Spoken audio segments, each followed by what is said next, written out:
Graça e paz, tudo bem?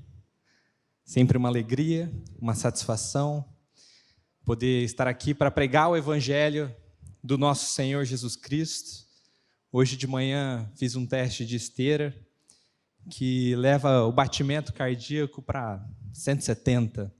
E eu vou falar para vocês que é mais ou menos essa a sensação toda vez que a gente vem aqui à frente para poder falar do Evangelho. A responsabilidade é muito alta.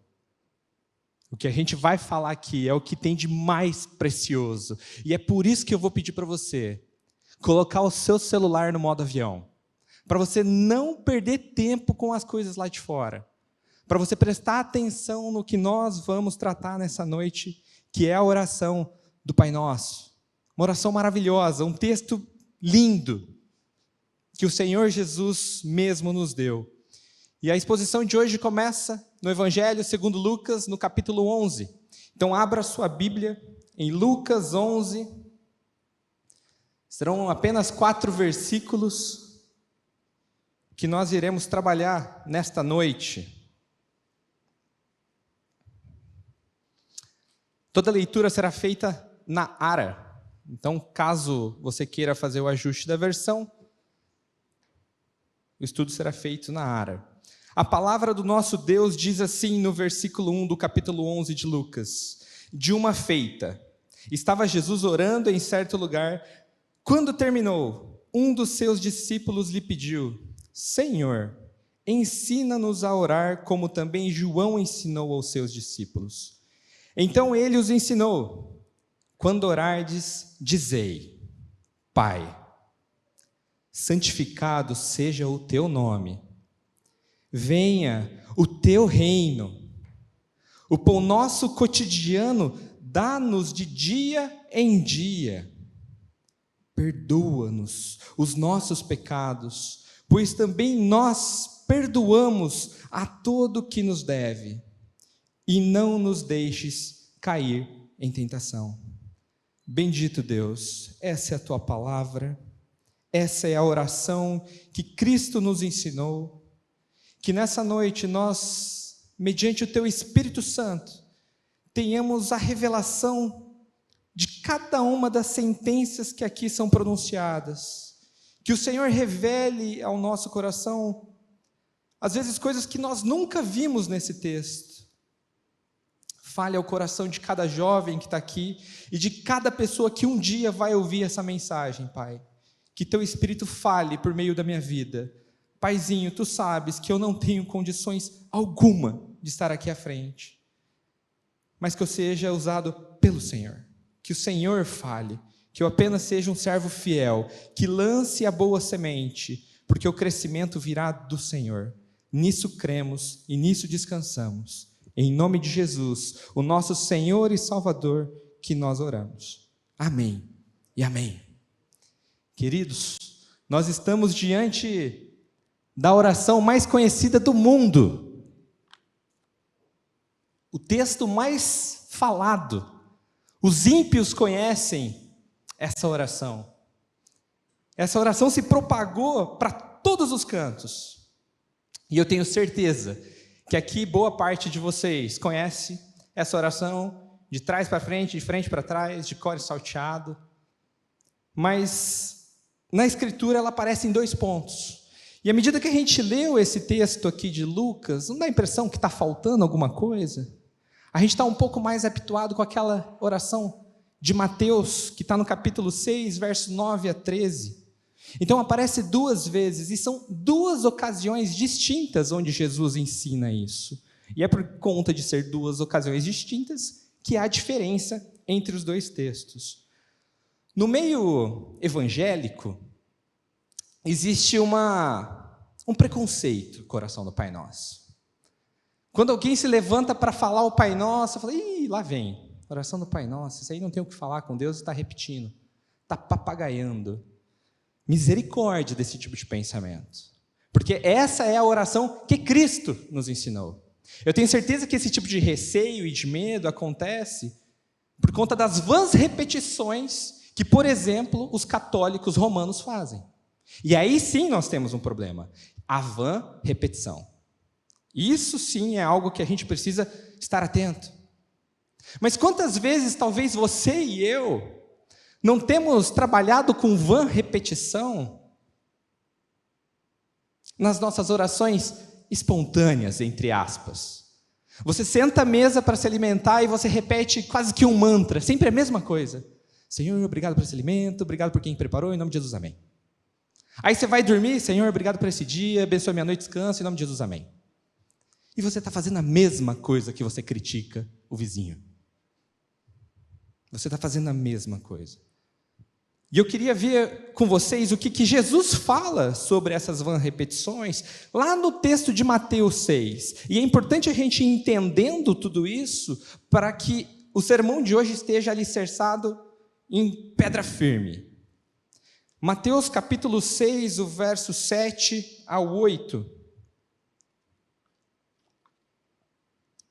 Jesus fala assim: e orando, não useis de vãs repetições como os gentios, porque presumem que pelo seu muito falar serão ouvidos.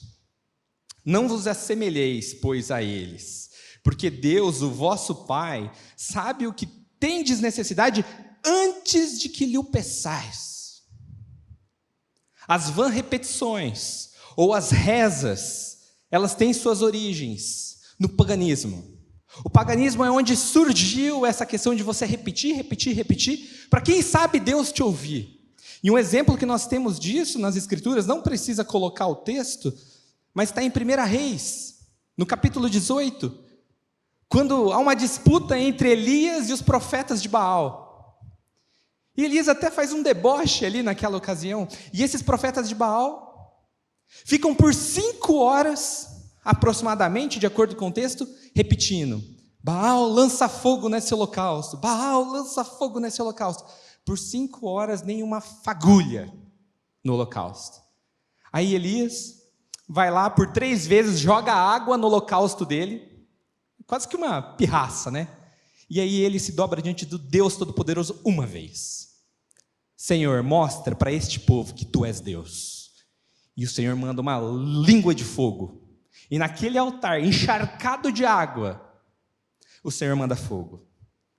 Nosso Deus é fogo consumidor, gente. O nosso Deus não precisa que a gente fique batendo na mesma tecla. A minha filha, quando está com fome, ela não precisa ficar falando: papai, estou com fome, papai, estou com fome, papai, estou com fome, papai, estou com fome, 25 vezes para eu entender que ela está com fome. Não precisa. Eu não sou burro e nem surdo. Por que a gente acha que Deus é burro e surdo? As vãs repetições subjugam a inteligência do nosso Deus, gente. Que nós tenhamos cuidado.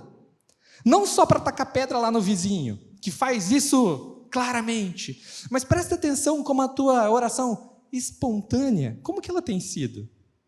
Como que tem funcionado a sua oração espontânea? Meus irmãos, a oração, ela existe não é para que nós convençamos Deus da nossa vontade.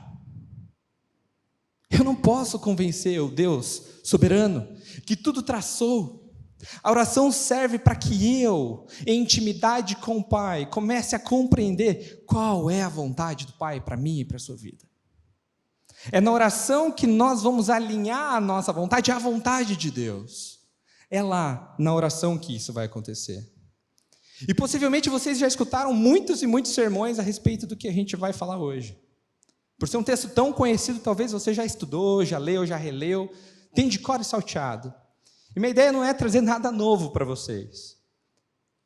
Eu espero que nós saiamos daqui, nessa noite, lembrando o que nós devemos orar e como nós devemos orar ao Pai.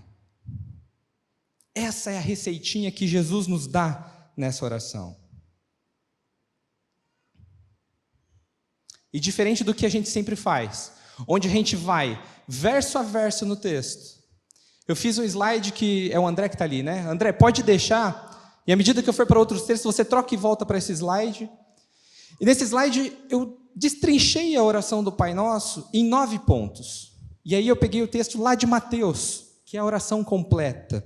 E nós vamos trabalhando devagarzinho cada um desses pontos. Eu peço para você e acompanhando ali, mas prestando atenção. Não vai ter outro slide, é só isso aqui. E ele vai nos acompanhando ao longo da exposição de hoje.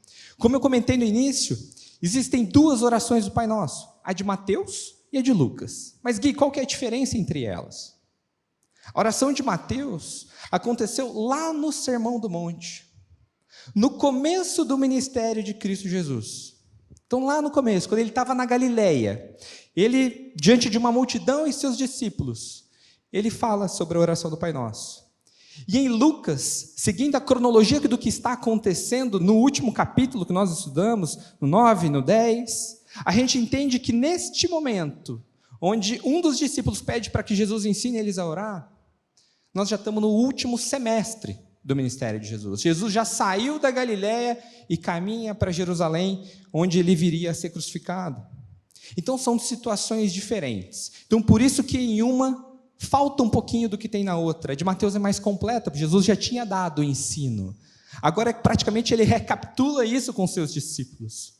Mas a essência é igual. Por mais que algumas partes estejam suprimidas, a essência da oração é a mesma. E é isso que eu quero que vocês prestem atenção. E é engraçado, como que aqui em Lucas,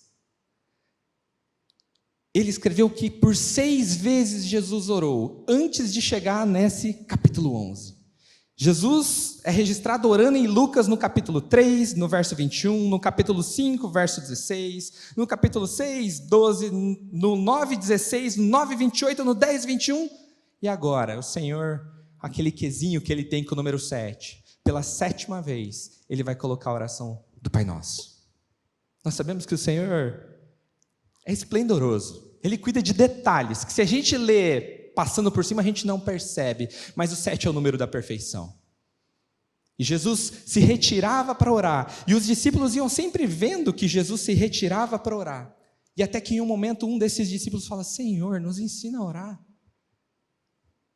Tu sendo o Cristo, o Messias, você tem tanto momento de relacionamento com o Pai. Nós também queremos ter. Como que nós devemos fazer? E é justamente porque Jesus era o Filho de Deus que ele tinha tanto tempo de oração.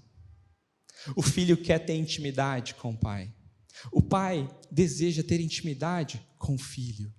E a oração não é para que Jesus ficasse contando para Deus o que estava acontecendo. É para que eles tivessem relacionamento. E da mesma forma, eu e você, que somos filhos de Deus, nós devemos desejar e almejar um relacionamento íntimo com o Pai na oração. Eu não sei como está a sua vida de oração, mas você sabe. E a palavra será um espelho nessa noite diante da tua vida, para que você se examine, para que você examine o formato da sua oração. Como é que você tem chegado diante de Deus? Quais são os tipos de pedido que você expõe diante do Senhor? E nessa noite nós trabalharemos a respeito desse formato, de como que Jesus estrutura a forma como nós devemos orar. E então, um desses discípulos fala, eu vou voltar só um pouquinho aqui, só no primeiro versículo do capítulo 11, e depois a gente vai ficar no slide, que fala assim, ó, de uma feita estava Jesus orando em certo lugar, quando terminou, um dos seus discípulos lhe pediu: Senhor, ensina-nos a orar, como também João ensinou aos seus discípulos. Nós não temos um relato nas Escrituras do que é essa oração que João ensinou aos seus discípulos, mas era um desejo dos discípulos que houvesse um treinamento, uma escola da oração diretamente com o Messias. E eles estavam caminhando com o Messias. Mas era importante eles falarem com o Pai. Era importante eles entenderem por que Jesus, sendo Deus, se retirava tanto para falar com o Pai. E então, a gente vai entrar agora propriamente na exposição. E antes eu só faço mais uma colocação que vai ser importante vocês perceberem, que a oração do Pai Nosso, ela é dividida em 2 etapas. A gente tem uma primeira etapa de petições voltadas para o engrandecimento do próprio Deus. Pedidos que envolvem as coisas do alto. O primeiro deles, santificado seja o teu nome. Segundo, venha o teu reino. Terceiro, seja feita a tua vontade. Só então, entra-se numa segunda etapa da oração do Pai Nosso, onde a oração é encaminhada para um nível mais individual, daquele perrenguinho que você passa no seu dia a dia. E nessa segunda parte, vou chamar aqui da parte dos 3 P's, porque é onde Jesus vai nos ensinar a orar pelo pão, pelo perdão e pela proteção. Então, 2 etapas dessa oração. Então, nós vamos caminhar neste texto, entendendo aquilo que o Senhor tem para tratar em cada uma desses espaços, dessas orações, desses 9 pontos que aqui eu trouxe de forma um pouco mais detalhada para nós.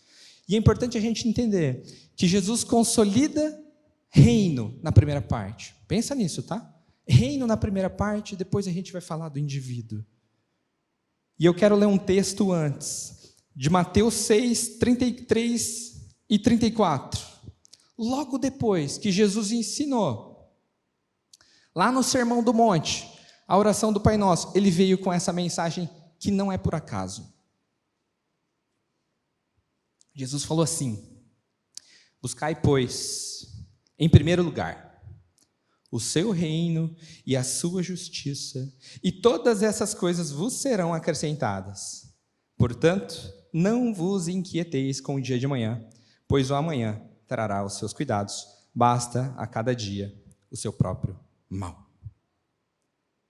A estrutura da oração do Pai Nosso já coloca a nossa boca diretamente no pó, irmãos. Deixando claro que as nossas vidas, primeira coisa, precisa ser dedicada para buscar o reino de Deus. E por quantas vezes eu me pego entrando em oração só para pedir para as coisas da minha vida, para pedir pelo meu trabalho, pela minha esposa, pela minha filha, pelo pão, pelo perdão, e eu esqueço de falar do reino de Deus. E olha como Jesus, os 3 primeiros pedidos estão focados no reino. Depois nós vamos para a parte individual.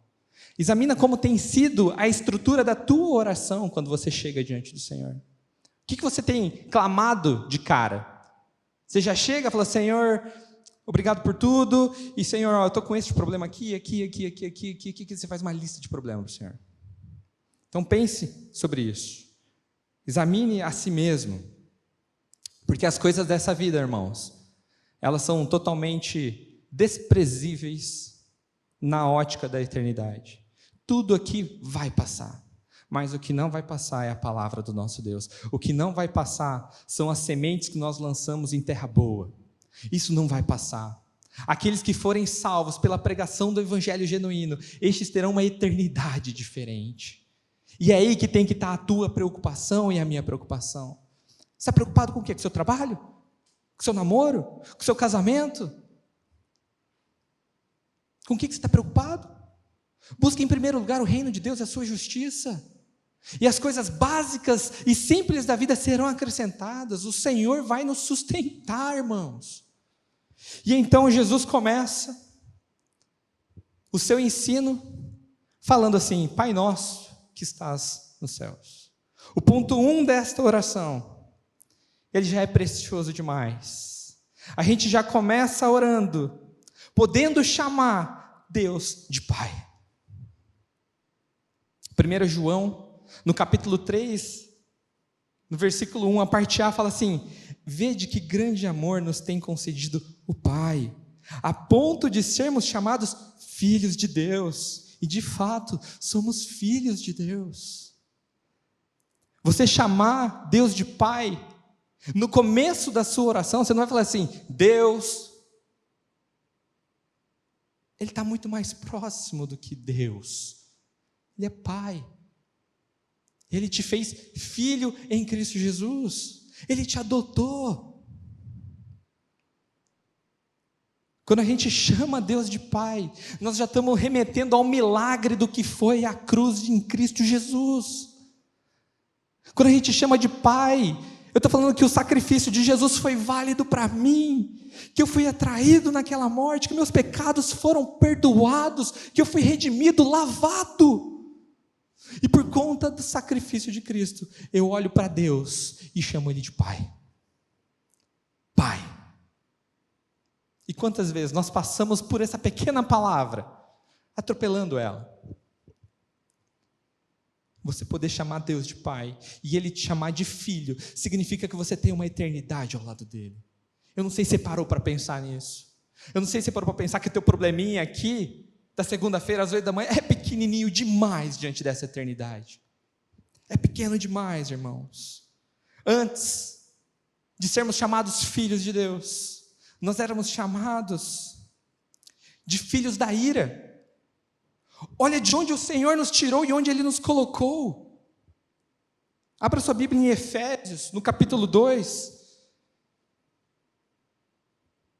versículo 3, parte B.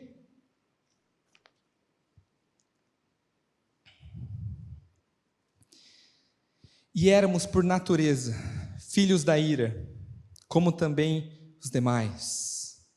Aí, meu versículo preferido da Escritura. Mas Deus, sendo rico em misericórdia, por causa do grande amor com que nos amou, e estando nós mortos em nossos delitos, nos deu vida juntamente com Cristo. Pela graça sois salvos. Não vem de nós, é dom de Deus. É Ele que te chamou, meu irmão. Se você está aqui, se você chama Ele de Pai, é porque Ele te chamou das trevas. Ele rompeu o laço que você tinha com o filho da ira. Por graça, misericórdia e amor, nós fomos alcançados. Pelos méritos de Jesus Cristo, hoje nós temos acesso ao Santo dos Santos. E não só isso, eu chamo aquele que está no Santo dos Santos de Pai. E Jesus fala que Ele não é só o meu Pai, Ele é o Pai nosso que está nos céus. E quando Ele fala que é o Pai nosso, Jesus está falando que é o Pai nosso. Então Jesus fala para aqueles discípulos e para aquela multidão: o meu Pai é o Pai de vocês. O meu Pai é o Pai de vocês. Vocês têm noção disso, multidão? Pai nosso, Ele é o Pai da igreja. Ele é o Pai da igreja. O mesmo Senhor, Criador de céus e terra, me permite chamá-lo de Pai. Eu não sei qual é a realidade sua com o seu pai terreno, mas saiba que esse Pai aqui, Ele não erra, Ele não vacila, Ele não te abusa, Ele não passa a mão na sua cara, Ele não te corrige errado. Esse Pai aqui tem a dose perfeita de amor, misericórdia e justiça. E que privilégio a gente se dobrar em oração e falar assim: Pai nosso que estás nos céus. É o Pai celeste, não é o Pai terreno. Santificado seja o teu nome. E quando Jesus fala sobre santificado seja o teu nome, tem muita gente que fica com dúvida. Por que nós vamos pedir para que Deus se santifique? Tem gente que pensa assim. Mas essa sentença, ela não significa que é uma autojustificação e autossantificação do próprio Deus. Muito pelo contrário. Clamar para que seja santificado o nome do nosso Deus é clamar para que a santidade dele seja elevada em nossas vidas. Elevada e levada na nossa vida. Que por onde você for, no seu trabalho, nos seus estudos, nos seus relacionamentos, no trânsito, na hora de pagar o imposto, que ali a santidade do Senhor seja presente, porque você é um filho dele. E para ter relacionamento com Deus Pai, é preciso que nós sejamos santos, porque Ele é santo. Nós precisamos obedecer a palavra do nosso Deus. Nós precisamos obedecer seus ensinamentos, meus amados irmãos.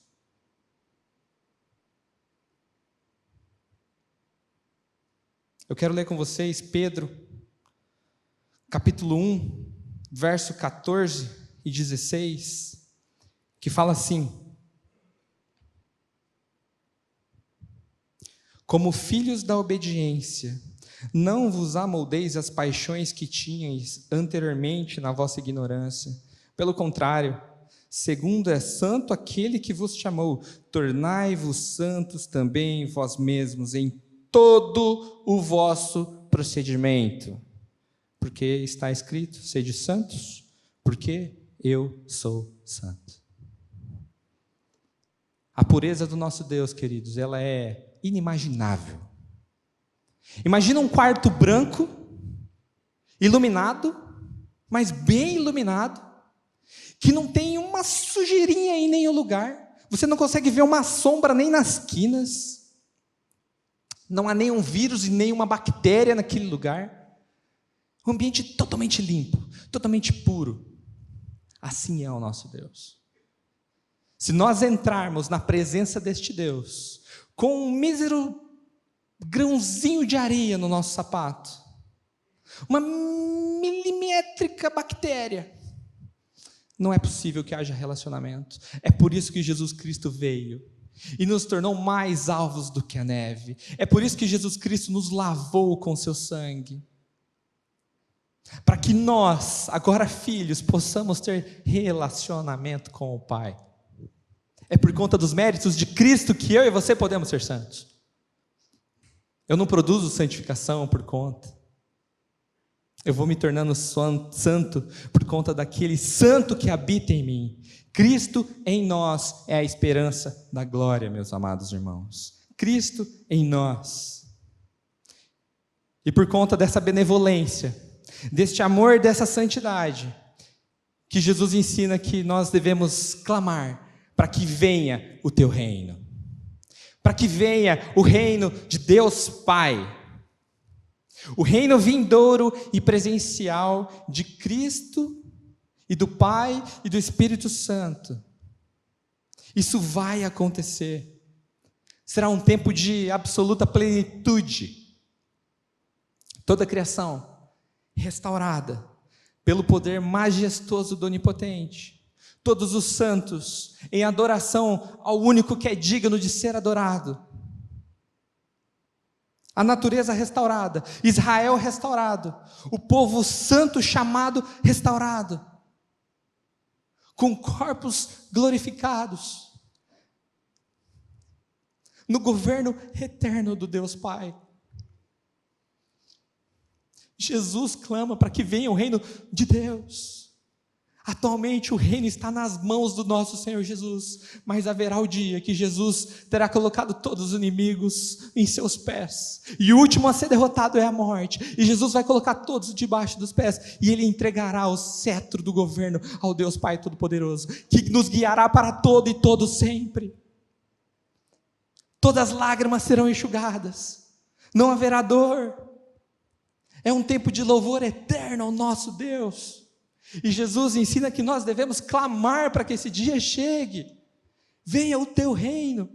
E o reino de Deus vem sobre a minha vida e na tua vida, na hora que nós já estamos aqui reunidos em igreja. Nós, igreja, somos o edifício de Deus. É com vocês que eu vou passar a eternidade. Como não amar a igreja? Como não dar a presença da igreja? O reino de Deus começa aqui. Ele será chegado em plenitude quando o Senhor Jesus voltar. Mas ele começa aqui agora. E a nossa missão, meus irmãos, é avançar na pregação do Evangelho, para que este reino avance. Até o dia que o último eleito de Deus vai ter ouvido o Evangelho. E aí, como um relâmpago, do ocidente ao oriente, de norte a sul, o Senhor Jesus voltará com poder e grande glória para se encontrar com a sua igreja, com a sua noiva. Por isso nós clamamos, venha o teu reino. E eu quero embasar isso que eu falei com um texto que está em 1 Coríntios, no capítulo 15, do versículo 21 ao 28, uma leitura um pouquinho longa, então preste atenção. Quando a palavra está sendo lida, é a palavra do Deus vivo que está sendo pronunciada, então presta atenção no que nós vamos ler agora. Versículo 21, a palavra diz assim: visto que a morte veio por um homem, também por um homem veio a ressurreição dos mortos, por meio de Cristo. Porque assim como em Adão todos morreram, assim também todos serão vivificados em Cristo. Cada um, porém, por sua própria ordem. Cristo, as primícias, depois os que são de Cristo na sua vinda, e então virá o fim, quando Ele, Cristo, entregar o reino ao Deus e Pai. Quando houver destruído todo o principado, bem como toda a potestade e poder, porque convém que ele reine até que haja posto todos os inimigos debaixo dos pés. E o último inimigo a ser destruído é a morte, porque todas as coisas sujeitou debaixo dos pés. E quando diz que todas as coisas lhe estão sujeitas, certamente exclui aquele que tudo lhe subordinou. 28. Quando, porém, todas as coisas lhe estiverem sujeitas, então o próprio Filho também se sujeitará àquele que todas as coisas lhe sujeitou, para que Deus seja tudo em todos. Nesse texto, o meu coração vibra. E a única palavra que vem para mim agora é falar assim: Maranata, Senhor. Venha o teu reino. Venha o teu reino. E que nós sejamos servos do Deus Altíssimo, para que esse reino avance e esse dia se abrevie. Nós, irmãos, não temos aqui no nosso tempo Moisés, Elias, Paulo, para anunciar essa palavra. Mas o Senhor te vocacionou como um filho, te trouxe como filho, para que você seja um arauto na emissão desta mensagem maravilhosa, como um garçom que serve a boa comida. Assim é a tua responsabilidade e a minha. Se você falava: não, mas eu não tenho habilidade de falar no microfone, não consigo. Meu irmão, não precisa estar aqui para pregar o evangelho, não precisa estar aqui nesse púlpito. Você faz isso na tua casa, você faz isso em todo tempo, você faz isso entregando um folheto. A tua e a minha missão é evangelização. Para que o reino avance, eu e você precisamos sair da posição de conforto. Nós precisamos parar de lustrar banco. Nós precisamos servir o Senhor verdadeiramente. Que você pense nisso, e que isso seja uma verdade na tua vida. Não seja só mais um dia que você está ouvindo essa mensagem, mas que de fato você se incomode, que você toma a cruz e siga o Senhor, custe o que custar. Se custar teu emprego, louvado seja Deus. Se custar teu relacionamento, louvado seja Deus. Se custar um rompimento na tua casa, uma casa de ímpios, louvado seja Deus. Jesus vem para fazer divisão. Haverá o dia que ele separará o joio do trigo. A nossa missão é evangelizar. O convencimento não vem da nossa eloquência, não vem da nossa sabedoria. Isso traz leveza para qualquer anunciador da palavra. Que você saiba que é o Senhor que fará pela tua vida. Se coloque para ser usado pelo Senhor, irmão. Se disponibilize para o Senhor te usar poderosamente. E então Jesus vai, no ponto 4, vai falar assim: faça-se a tua vontade, assim na terra como no céu. Pai nosso, santificado seja teu nome, venha o teu reino. Diante de um Deus tão maravilhoso, eu quero que a minha vontade seja feita, em hipótese alguma. Ele é o Todo-Poderoso. Por isso nós clamamos para que a vontade que seja realizada na nossa vida não seja nossa, mas sim daquele que sonda todas as coisas, aquele que enxerga o que eu não posso ver. Por quantas vezes você e eu fazemos pedidos para Deus, que depois de 5 anos nós falamos assim: Senhor, obrigado que o Senhor não respondeu, que ia dar bem errado. Irmãos, a gente é muito míope. Eu sou míope, se eu tirar aqui, eu enxergo a cara de ninguém. Nós somos assim espiritualmente, nós precisamos dos óculos, da cosmovisão cristã, para a gente saber que nós precisamos e carecemos apenas que a soberania do Senhor se sobressaia nas nossas vidas. Quando a gente tenta fazer alguma coisa, nós só vamos atrapalhar. Que a gente se submeta à vontade do Senhor, e que a vontade dele seja feita em todos os aspectos, na minha vida, no céu, no avanço do reino. É nisso que nós precisamos descansar, e nisso nós devemos pedir. O Senhor Jesus, irmãos, está reinando, e para todos sempre nós estaremos debaixo do majestoso governo da Trindade Santa. Eu não quero a minha vontade, Senhor, minha vontade é corruptível, enganoso é o coração, mas Tu que sondas os corações, Tu que sondas as verdades, faz a Tua verdade se concretizar na minha vida, faz a Tua vontade, não a minha, mas a Tua, não o meu querer, mas o Teu. para que seu nome seja exaltado, glorificado, engrandecido, para que eu busque em primeiro lugar o reino de Deus. Muitas vezes, quando a gente expõe as nossas vontades, são vontades chulas, tolas, bestiais, com coisas que vão passar. Um emprego novo, um carro novo, um celular que quebrou. Oh, irmãos, que a gente comece a ter o óculos da eternidade diante de nós, para que a gente saiba pedir melhor, para que a gente saiba suplicar melhor, para que a gente seja mais grato diante do nosso Deus. E então, só agora, depois de tudo isso, que Jesus vai vir para os pedidos individuais. E o quinto ponto, o Senhor Jesus ensina que o pão nosso de cada dia, dá-nos hoje. Dá o quê? O pão. Não é o bife ancho, é o pão. Se Deus der o bife ancho, saiba que é graça. E quando Jesus vem para uma figura tão simples, tão pequena, como o pão, como o alimento mais simples de todos, mais um tapa na cara nosso, que estamos pedindo coisas grandiosas. A primeira coisa individual que o Senhor nos ensina a pedir é o alimento básico.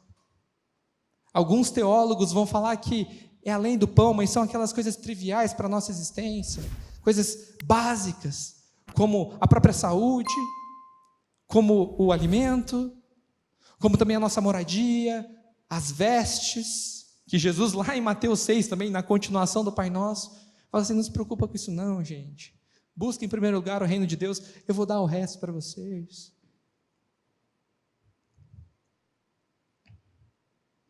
Quantas vezes eu já pedi para o Senhor uma vaguinha de estacionamento na boca do Gol, e por graça Ele deu a vaga.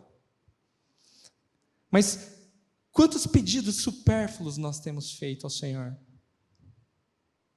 Eu não estou falando que a gente não deve pedir isso. Não é isso. Não é isso.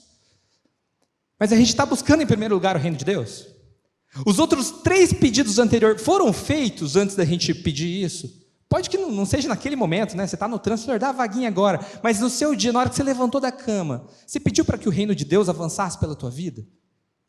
Você pediu para que o nome do Senhor fosse santificado em tudo que você colocasse a tua mão? É aí que pega. Muitas vezes a gente só vai para a superficialidade com o Senhor. Só para a superficialidade. E aqui nesse trecho, ele fala, o pão nosso de cada dia dá-nos hoje. Preocupa-se só com hoje, meu irmão. Se preocupa com amanhã, não. Perde cabelo por coisas que podem nem acontecer. No trabalho, gente, tem vezes que eu estou em reuniões que as pessoas estão preocupadas com coisa que está muito longe de acontecer. E aí eu falo, gente, para, vocês vão ficar loucos. O problema não existe. Nós estamos falando do problema que não existe. Perdendo cabelo, perdendo tempo com coisas que ainda não aconteceram. E eu e você, quantas e quantas vezes nós chegamos diante do Senhor com coisas que estão distantes de acontecer. Mas a gente fica com caraminholas na cabeça, achando que aquilo vai acontecer e que será o fim do mundo se aquilo acontecer. Gente, se preocupa com as coisas do hoje. O amanhã a Deus pertence. E aí eu vou voltar para Mateus 6,34, quando Jesus fala assim, portanto não vos inquieteis com o dia de amanhã. Então não é o Guilherme que está falando, é Jesus quem fala isso. Não vos inquieteis com o dia de amanhã, pois o amanhã trará os seus cuidados. Basta ao dia o seu próprio mal. Quantas e quantas vezes a gente pede mal, e é por isso que a gente não recebe. E mais uma vez, não é o Guilherme que fala isso. Abra sua Bíblia em Tiago, no capítulo 4, no versículo 3.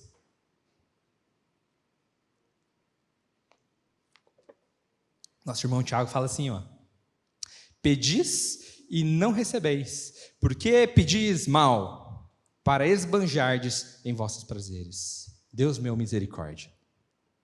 Muitas e muitas vezes eu estou pedindo só para o meu prazer. Eu estou pedindo pela viagem, eu estou pedindo pela casa nova, pela roupa que eu quero comprar. Se esses pedidos anteriormente não estiverem bem embasados, com pedidos de avançar ao reino, tudo isso é lixo, de nada vale. Eu não estou falando que você não deve colocar tudo diante do Senhor. As suas súplicas precisam ser colocadas diante do Senhor. Mas o que é prioridade na tua vida? E é isso que você vai responder, não sou eu. O que é prioridade nas suas orações? O pastor Augusto Nicodemos fala que antes da gente fazer um pedido ao Senhor, a gente deveria pegar um papelzinho e colocar 10 motivos, como se você estivesse argumentando com Deus. Faz a sua defesa sobre esse teu pedido. Eu quero um carro novo. Tá bom, faz a defesa aí agora, perante o julgador, o juiz, o rei. E a hora que você chega no quarto, quinto, sexto ali, fala, acho que nem é tão importante isso aqui. E de fato é assim que funciona. Muitas vezes os nossos pedidos são apenas para a nossa comodidade e não para que o reino de Deus avance. E então Jesus segue. E aí o ponto 6, ele fala assim, e perdoa-nos as nossas dívidas, assim como nós temos perdoado aos nossos devedores. E aqui, nesse 6º fragmento da oração do Pai Nosso, reside um dos pontos mais importantes da vida de um cristão: o arrependimento verdadeiro, o pedido genuíno de perdão. O arrependimento que gera nojo, que gera repulsa pelo pecado. O arrependimento que almeja a santidade. Senhor, perdoa as nossas dívidas. E aí a segunda parte fala, como nós temos perdoado os nossos devedores. Você é cristão? Se você for, você precisa orar essa segunda parte. Se você não for, tudo bem. Você não pode nem começar chamando de pai. Você ainda é filho da ira. Mas se você é um cristão, não existe desassociação entre a primeira parte e a segunda parte desse trecho. Nós só podemos perdoar, queridos, por conta do perdão que nós fomos perdoados. Eu só posso amar porque eu fui amado. Mas Guilherme, você não sabe o que ele ou ela fez. Você não está entendendo. Como que eu vou perdoar? Eu fiz coisas bem piores. E o Senhor me perdoou. A minha justiça para o Senhor era trapo de imundícia. Mas Ele amou. Ele perdoou o Guilherme, mesmo sendo quem era.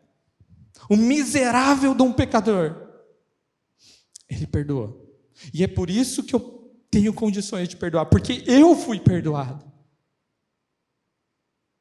Se você não está perdoando, é porque tem justiça própria dentro de você. É porque você acha que você é justo. Ou porque você acha que Deus é incompetente e Ele não executará a justiça. Ao Senhor pertence a justiça. Tome o dano. Tome o dano. Jesus Cristo tomou todo o dano dos nossos pecados na cruz. Ele não ficou argumentando com Deus. Não fiz nada, essa turma aí que fez, por que eu que vou morrer? Ele amou a gente. Até as últimas consequências, Jesus nos amou. E até as últimas consequências, o Pai nos amou. Ao ponto de entregar seu Filho, para que todo aquele que nele crê não pereça, mas tenha a vida eterna. É por isso que o Senhor entregou seu Filho, para que nós fôssemos feitos justiça de Deus.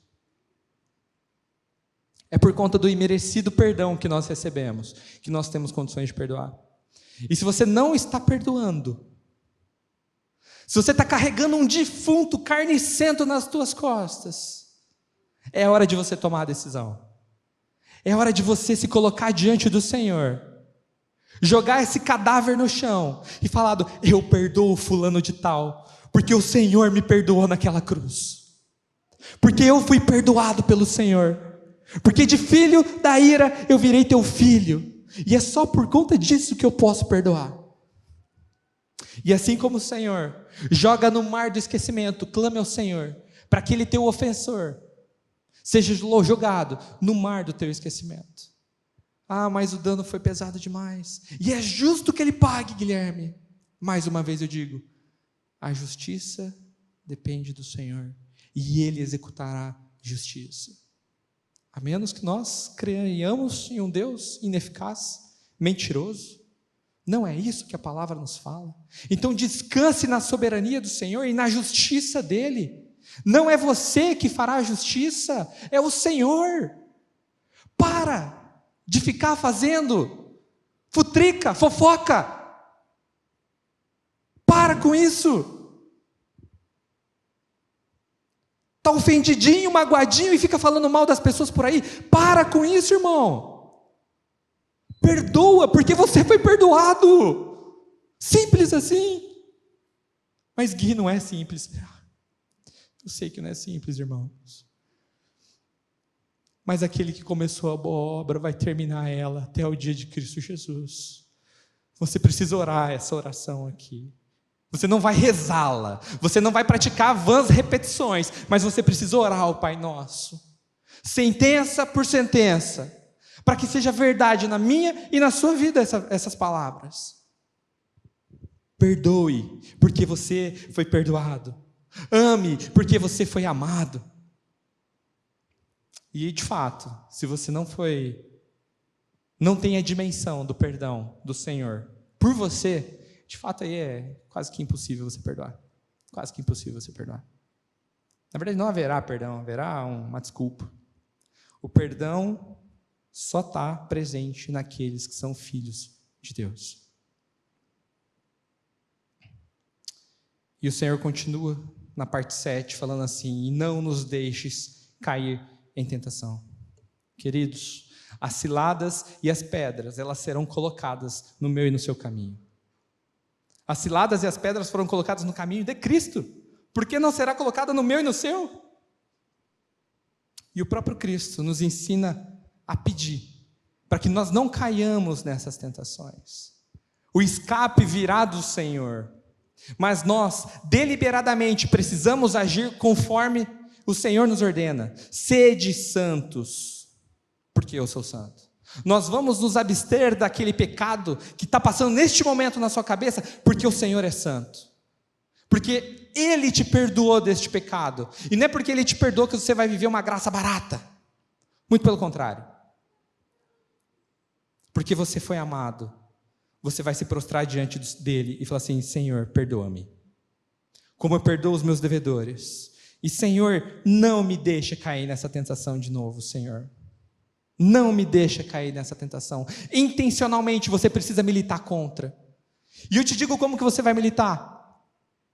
Em Efésios fala que a gente tem que empunhar o escudo da fé, para quando vir aquela flecha inflamada de Satanás, ele não nos atinja. Então o jeito de você perseverar é empunhando o escudo da fé. E eu te digo, se você não tem feito isso, é porque você está sem fé. Porque a fé vem pelo ouvir, e o ouvir da palavra de Deus. Aí eu chego num outro problema. O que você tem ouvido? Como está teu Spotify? Fica lá trabalhando, estudando o dia inteiro, ouvindo lixo. E na hora que está descansando, está assistindo lixo de novo na porcaria do Netflix. Como que você vai empunhar o escudo da fé se você está vazio? Como? E aí eu vou trazer para a responsabilidade nossa. O Senhor nos salvou em Cristo, aleluia, por graça e misericórdia. Mas Ele pede para que nós sejamos santos e diligentes. Que você seja homem, e que você seja uma mulher, que busque a vontade de Deus, deliberadamente, de forma responsável, não como moleques e como meninas, mas como filhos amados do Deus Altíssimo. É assim que nós temos que agir. Mas isso é duro. Eu falei, meus irmãos, essa é a mensagem que está para a gente pregar hoje. Essa é a mensagem. E o Senhor continua, na 8ª sentença, falando para que nós sejamos livres do mal, que nós sejamos livrados do maligno. Este mal é o maligno. Mesmo Satanás, que tentou o Senhor Jesus, ele nos tenta todos os dias. E a saída para tudo isso é pelejar, sabendo que Cristo é o general dessa peleja. Nós não vamos nos acovardar diante de Satanás e de seus anjos caídos, porque quem está por nós venceu principados e potestades. Você foi enxertado na videira para que você não viva os velhos hábitos, mas para que você seja despojado deles e você viva uma vida nova em Cristo Jesus. E Satanás, quando vier com aquela flecha inflamada, você empunha a palavra de Deus, e Satanás vai sair de rabinho entre as pernas, porque o nosso Deus é poderoso. Essa guerra não é de duas forças iguais. Satanás é muito pequenininho diante do Senhor. O Senhor derrotou estrondosamente Satanás. Mas eu e você estamos numa caminhada que a gente ainda não está num corpo glorificado. Nós somos falhos, pecadores ainda miseráveis, suscetíveis à queda. E nós precisamos caminhar em santidade, em leitura da palavra, em oração, em comunhão com os irmãos. Ouvindo da palavra, empunharemos o escudo da fé. Lendo a palavra, discutindo a palavra. É assim que nós não cairemos nas tentações. E é assim que nós seremos livrados do mal, meus irmãos. Não esqueçam nunca que você não vai militar sozinho. Cristo é o nosso general. Cristo é o nosso Senhor. Cristo é o nosso Salvador. E então, Jesus vai fechar essa oração dizendo o seguinte: pois teu é o reino, o poder e a glória para sempre. Amém. Uma oração curta, mas poderosa.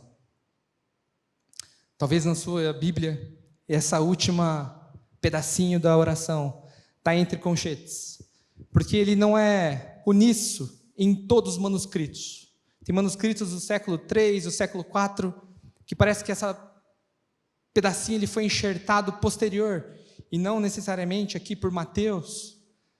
Mas independente de qualquer coisa, irmãos, neste finzinho nós temos uma doxologia, uma exaltação à santidade do nosso Deus, que nós podemos pronunciá-la com gosto, e é a mesma que nós pronunciaremos diante de toda a eternidade, como está escrito lá em Apocalipse: pois teu é o reino, porque teu é o poder, e porque tua é a glória, Deus Todo-Poderoso. O reino é teu, Paizinho, tu és o Todo-Poderoso que tudo podes, e a mim não cabe nada além de me dobrar diante de ti e render-te glórias e glórias e glórias e glórias e glórias. E eu fecho o nosso estudo de hoje falando que quando te faltar força para orar espontaneamente, quando não tiver forças em você para uma oração fluida, como a gente acaba fazendo, quando sua mente estiver atordoada, ore esta oração do Pai Nosso. Não reze ela, ore essa oração. Assim como oramos hinos, salmos, trechos das Escrituras, acaba com esse preconceito que você tem, que um dia alguém pôs na tua cabeça, e ore a oração do Pai Nosso. Você não precisa cumpri-la exatamente como está aqui, entre aspas, mas vai orando em cima dela, ela sendo o esqueleto para o seu derramar diante do Senhor, prestando atenção naqueles 2 pontos. O primeiro ponto tem que ser buscar o reino, depois nós vamos falar de nós. Primeiro o reino, depois nós. Primeiro o Senhor, depois eu. Essa é a prioridade que eu e você precisamos ter em nossas vidas. Que nós não usemos nas nossas orações espontâneas, entre aspas, vãs repetições, como os pagãos fazem. Nós não devemos fazer isso, porque o nosso Deus não é surdo, Ele ouve seus filhos. Quando a Lara entrou ali, eu escutei a vozinha dela, eu sabia que ela estava no recinto. Você acha que Deus, o Todo-Poderoso, não é assim? Com um simples gemido seu, ele falou assim: não tenho força para falar contigo, Pai. Ele virá ao teu encontro, te pegará no colo. Que você possa desfrutar de uma vida de intimidade com o Pai. Porque oração é relacionamento com o Pai. Assim como Cristo se afastava, subia ao monte para orar, que você vá até o teu quarto, tranque a porta e se deleite na presença do nosso Deus. Que você se deleite na grandeza do nosso Deus, meus irmãos. E o último ponto que eu quero relembrar é para que você perdoe os seus ofensores. Perdoe aqueles que têm provocado dano a você. Toma o dano, como Cristo tomou o dano, até as últimas consequências, sabendo que ao Senhor pertence a justiça. Eu não sei o que aconteceu nessa história. Não cabe a mim saber, mas o Senhor sabe. E o Senhor, o soberano, cumprirá a vontade dEle em tudo.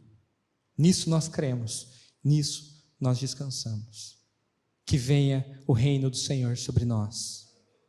Amém. Eu quero orar a oração do Pai Nosso com vocês. Pai nosso, que estás nos céus, santificado seja o teu nome. Venha o teu reino. Faça-se a tua vontade, assim na terra como no céu.